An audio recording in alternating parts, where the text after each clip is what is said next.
Hey guys, I'm Janet on occasion, and today we're playing another Total War Warhammer II Battle Replay. This one is a community cast. It's been sent in by Gobboz, which is not the Gobbo King. It's someone totally different. But if you do see the Gobbo King, be sure to ask him if he's God of Gobbos. He loves it when people do that. So anyway, God of Gobbos here is brought the Bretonnia, and he's against Lotus Moon, who, if you don't know, he's like second in the leaderboard right now. He's widely regarded as the best Wood Elf player in the game. So yeah, it's going to be a tough one. So got a Gobboz here. Really like his build here. So you can see he's got a load of peasants just to soak up some arrow fire, get in the way of things, chase off skirmishers, just be a nuisance. Then he's also got a load of men-at-arms with quite a few chevrons. If we have a look at their stats here, he's got 46 melee defense. So these guys will hold for a long time, and they do have silver shields, which will help against all that ranged fire. He's also got some battle pilgrims. These guys will chew up Eternal Guard, but not much else. But they will be pretty useful. But you know, bronze shields, not great. But I do like battle pilgrims in this matchup. They're pretty good for dealing with some of the a lot of the infantry. Get them on spearmen, they'll do pretty well. So they got a lot more killing power than the men-at-arms do. The men-at-arms are here to hold, battle pilgrims here to kill, and peasant mobs just to get in the way. But you see he's got Paladin on either side, backing them all up. He's also got a Grail Reliquary. So these things will basically just give encouragement to all of this stuff. So it'll keep the leadership going. The Reliquary gives immunity to psychology. It's going to be really good. It'll be a very nice, tight sort of, you know, peasant mob here, peasant formation. It's going to be good. So also you can see he's got some Grail Guardians guarding the Fey Enchantress. So these guys obviously great at sustained combat, so they can do really well. He's also got two Grail Knights just for, you know, crazy heavy hitters, these guys. But you've got to keep them away from those range. You've got to avoid Prey of Anathrema. If they get caught out, they're not going to do as well. As you see, their charge bonus is 78, which is gigantic. So you really want to be able to use that charge bonus. So that's tough when you're up against something with nets. So, which is a lot of factions nowadays, to be honest. He's also got these mounted yeomen in the back. They're going to be a big help. And if we look at the Wood Elf army here, you can see he's got a load of Deepwood Scouts in the front. They're under a little bit of pressure right now. They'll, you know, they're going to get just charged straight away, and he's going to be moving them back. But he is using the chance to take out a lot of these battle pilgrims, which will make things a lot easier for him. So over on this side, you see he's got Sister Thorn. These guys have great utility with their spells, but also they're pretty capable. You know, they'll get a lot of damage in. They'll be very good for rear charges. They can chase off any peasants pretty happily. And you see he's got a load of Eternal Guard all spread out around the place because he knows that he's nice and maneuverable, even with his infantry.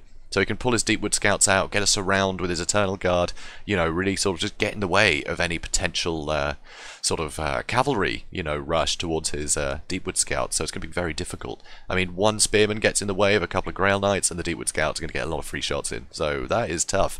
Also, you can see on an Eagle, he has a Spellsinger of Life. And I think it's a great pick, putting him on an Eagle, because honestly, people don't tend to bother bringing a load of flying units as Bretonnia anymore, because most of their flying units are absolute trash now. So if it's just the Lord, Prey of Anathrema, and then just Deepwood Scouts will kill it. So Lewin's toast, right, from that kind of strategy. Flying units are just too risky. So Wood Elves actually get air superiority in this engagement, so it's pretty interesting. So we'll speed things up and see how it goes. So obviously, you know, Law of Life is going to be useful just for, you know, healing up sort of, well, anything, honestly. But he's also got, oh, what's it called? Awakening of the Wood, as you can see. So that's going to actually slow units that it hits, and it's good against unarmored units, so it will actually do pretty well against all these peasants. So that's definitely a rough, you know, rough thing to deal with. So here you can see the Glade Lord is going to be sort of scouting. Obviously, load of ammo and some pretty good missiles. So he can start picking away at, you know, the Paladin or the Grail Reliquary. Just remove those encouragements from all the peasant lines. So you can see Wild Riders. They're running in trying to deal with the peasant mob. And here, lovely little spell hit. So these guys have been slowed down now, but not enough, obviously, to get charge off. But it did some good damage. These guys don't have a lot of armor. If we look at the Wild Riders, yeah, 40 armor. It's not much. So the mounted yeomen have come in to try and help here, because there was, you know, you can't run over here. There were no archers to grab. So now they're just going to be in support over this side. So that's going to be useful. So now Peasant's taking a load of the damage, so you know, the better units don't have to, so that's good news. But unfortunately, Sister Thorn are hiding behind these Eternal Guard, and you don't want to be rushing those. So yeah, pretty tough. So as you can see though, these Deepwood Scouts, they're really being rushed. You know, they're getting a lot of sort of there's a lot of harass in here. You know, these peasants on one side is making it difficult to move these Deepwood Scouts anywhere safe. So here you can see the Grail Knights actually charge the Eternal Guard. The Eternal Guard were rushing forward, so they weren't braced for the charge, so they don't get that charge defense. And you see their health just tanks so quickly, Because at the end of the day, yes, they do have spears, but when they're unbraced, they're not very good, right? They got that anti-large, but the fact is Grail Knights are just better units, so they will be able to mop them up very quickly. Although saying that, probably should have pulled them out or got a rear charge of the Mounted Yeoman just to break them a little bit earlier, and it wouldn't have, you know, resulted in that amount of damage. But, you know, I don't think they've lost any models yet. So 45, so yeah, you can still heal them up, not really a problem. So with Law of Life, you know, you can take risks like that, and it just helps get rid of some of these cheaper units, so you've got more room to maneuver. So over here you can see the Peasants obviously lost against the Eternal Guard. Grail Knights coming in here to do similar to what they were doing before, but I think these guys were actually braced. So it'd be good to get these Grail Guardians in the back and just wipe them out early. You can see here, Deepwood Scouts have been dealt with, which is absolutely fantastic. Over on this side, brilliant maneuver by Gobboz here. He charges the Mounted Yeoman into all these Spearmen. I mean, they're screwed, right? But it allowed these Grail Knights to run into 2 units of Deepwood Scouts, do tremendous amount of damage, while the Spearmen were busy, you know, killing this cheap cavalry that doesn't even matter. So that is an excellent trade right there. So really clever, you know, sacrifice something for the greater good. So it works pretty damn well. So you see these Grail Knights are taking some punishment. The Fey Enchantress is now about to be bullied, and the Grail Guardians here with the Curse of Banner here, these guys are going to be pretty damn vulnerable. So that is not good. That is not good at all. So Waking the Wood comes down here, try and do something to these guys, but this is really rough. And now, you know, we've got some Wild Riders coming in here potentially. This is very dangerous for you know, for Gobboz here with Bretonnia. So you see Peasant Mob coming in, try and help. I think that might be a Chalice of Potions coming down. But it's going to be rough. So Earth's Blood comes down, try and keep these guys going. But this is not a good place to get caught out. And these Grail Knights, they're charging over here. These guys really want to get over here, help deal with this dragon. It's pretty dangerous, honestly. So Grail Knight, oh sorry, Mounted Yeoman actually came back. Big blob of infantry, and these guys will be able to kill any of these Eternal Guard that they can catch. Also, these Deepwood Scouts are getting caught out, so that's great news. Over on this side, Azrai Spears are chasing these Grail Knights, and that is not a good thing. Stuck between Eternal Guard and Azrai Spears. The Azrai Spears will win that fight. They are so good at dealing with heavy cavalry. So over on this side you can see the Fey Enchantress has managed to escape, but those Grail Guardians are just gone, and the Fey Enchantress isn't going to be able to run away from all this. So do have these Grail Knights in here trying to deal with the Glade Lord and the Sisters of Thorn, and you see they're doing a lot of damage. They're getting a lot of damage in, but a regrowth is about to pop down on the Glade Lord, and yeah, suddenly with that 44% physical resist, saying that, no, magic attacks, right? Yeah, so that doesn't help, but that healing is going to heal him up a lot. So, well, her, should I say. So that's pretty dangerous. And once again, the Fey Enchantress is surrounded. So, you know, we've got these Wild Riders in here, Sister Thorn in here, and a lot of Spearmen bogging them down. But Men-at-Arms are actually doing really well against the Eternal Guard, which is pretty cool. Over on this side, these Deepwood Scouts are somehow still surviving against all this nonsense. So that is a little bit crazy. But these Grail Knights are now done with, you know, all the little rabble, and they're coming in here to do some serious work. Because these guys, they need to get dealt with. I mean, look how much ammo they've used. You really want to get rid of them before they can use too much of their ammunition. Because any ammo they fire, that's going to hurt. That is really going to hurt. So, yeah, things are a bit tough. So, Fey Enchantress, absolutely just beaten up. This is very bad.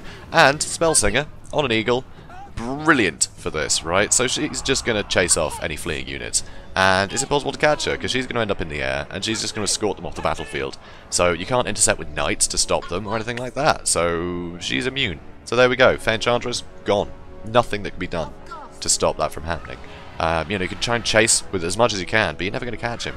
You know, you're never going to be able to stop that eagle from moving. So big breath attack here, kills a lot of peasants. So real shame they're all blobbed up there. You know, Deepwood Scouts getting a lot of damage in. And this is where things are tough, you know. Everything is so spread out that it's kind of difficult to micro everywhere at once. So breath attack is much more likely to succeed, even against like a higher level player, if there's stuff everywhere. Because, you know, for all he knows, Gobboz could be over here, right? You know, microing this stuff. And then he looks back and the breath attack's already happened. So that's really painful. So here you can see the Grail Guardians charging into the Eternal Guard, trying to, you know, get a good charge off, trying to weaken them. You can see their leadership is tanking, and now there's a load of backup from the Man-at-Arms and the Pilgrims. But these Grail Knights do need to get out of here, because you'll see this dragon will come in, and it hits like a truck. It hits so hard. And as you can see, you know, weapon strength 440, and it actually hits a big area as well. So that's a lot of dead knights now, only 19 in that unit, and all these guys are getting broken and terrified. And still archers firing. Those Deepwood Scouts just have no quit in them. It's amazing. So, you know, a lot of infantry still going, a lot of infantry here. You know, finishing off some of this Eternal Guard. Still got some Grail Knights back here. that are a lot healthier, you know, than the other ones, but they're still pretty flimsy. You know, get a good couple of hits on them and they're gone. You know, get a good surround on them with some stuff. Yeah, it's going to be pretty rough. So here you can see the Paladin has been terrified away, because they're not immune to psychology, so they can get terrified pretty quickly. And with all these guys chasing, you know, these Azrai Spears still totally healthy, and these guys are lethal. But, you know, the rest of the unit's pretty haggard, you know. These Grail Knights, they're trying to do the best they can, but they've broken. And now we'll see the Spell Singer. Where is she gone? Oh, here we go. So the Spell Singer now just going to escort them off the battlefield, because she can just keep doing that, you know. And that's what makes her so formidable.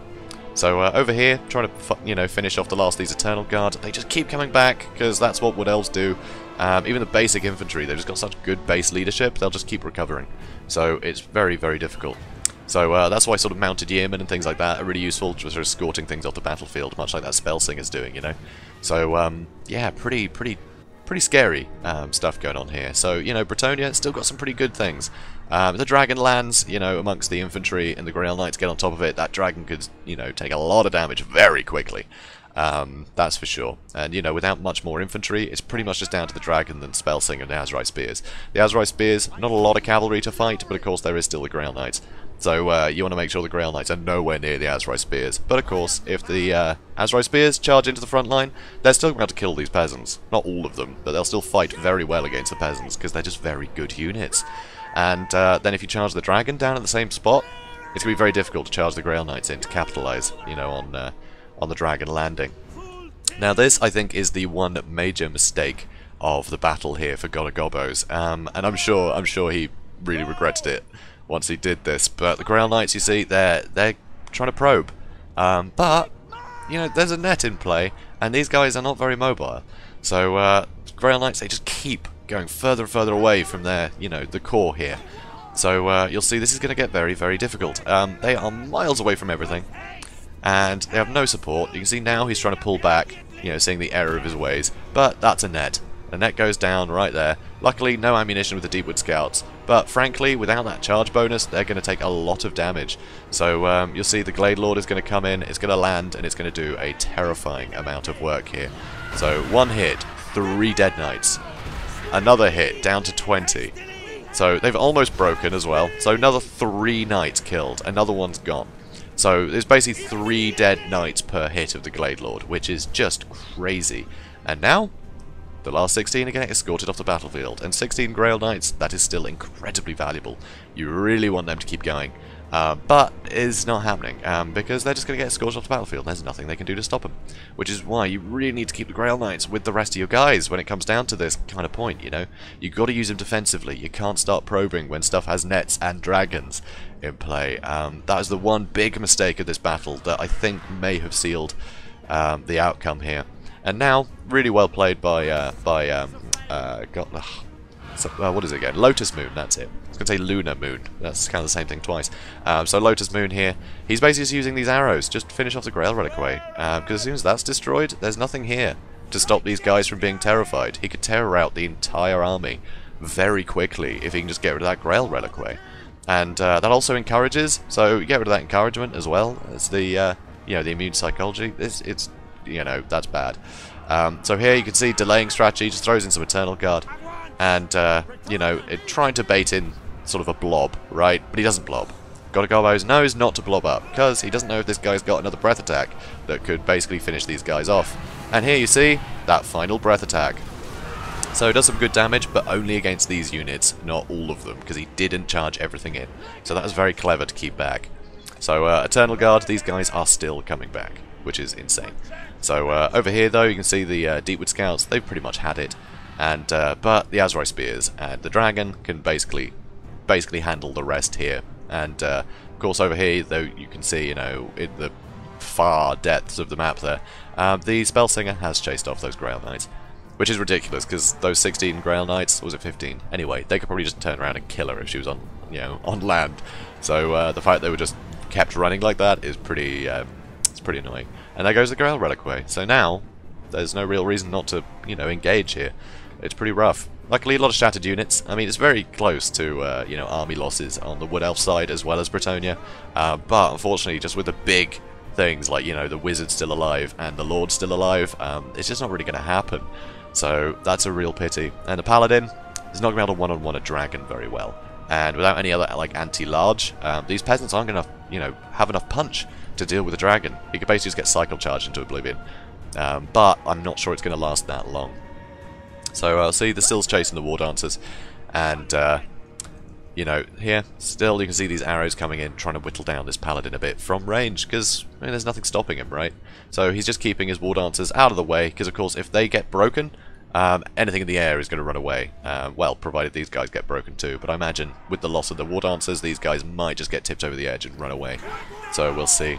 So here, Paladin runs in, breaks the charge. So good move there, I think. So Charm Shield gives him that missile parry and defense and damage resistance. So he'll be more resilient against the arrows from the Glade Lord and the hits from the War Dancers. But now he's getting punted pretty heavily. Yeah, pretty damn heavily. Still more units coming in.